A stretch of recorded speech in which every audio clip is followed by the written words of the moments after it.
So yesterday, in response to weeks of non-response from the university's administration to our continued request that they enter into a dialogue with us about our demands, protesters staged a peaceful sit-in in the university's administrative offices in Wellington Square.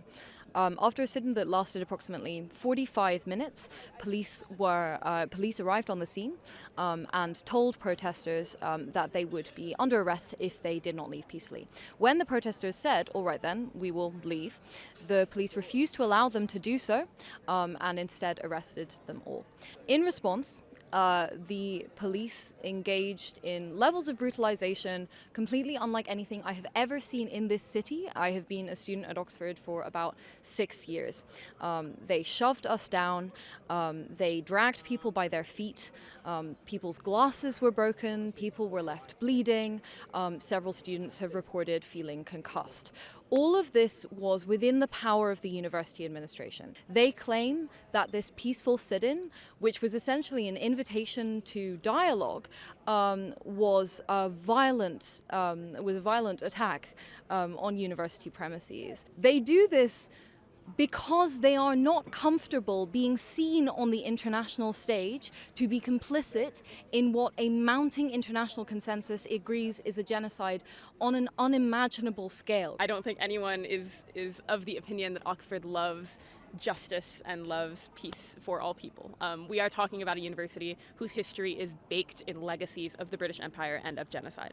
That being said, yesterday certainly did not help matters.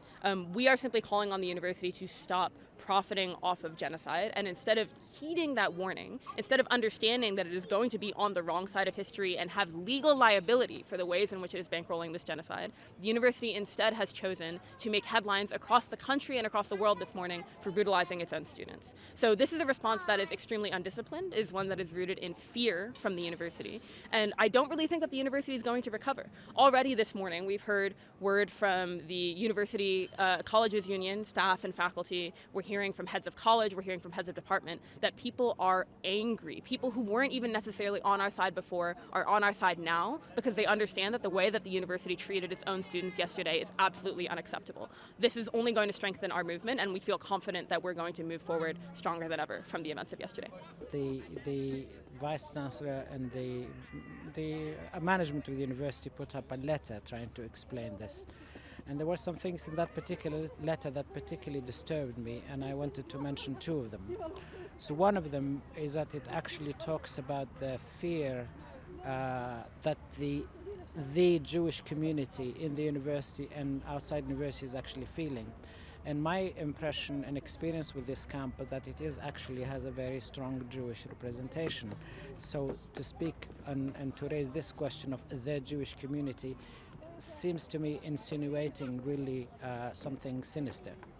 The other one is that a specific member of staff, I think, who represented in the letter, not singled out by name, but singled out by action, is someone who actually set up a meeting with vice chancellors with deputy vice chancellors to be able to move things and have a dialogue started. The letter names that person as not doing this in bad faith, that the next day they appear to be speaking on the encampment, and I know that they aren't. And I think on these two counts, and in the response of the police, which was now videotaped, aired around the world, made Oxford the talking point after Columbia, and people started comparing to Columbia.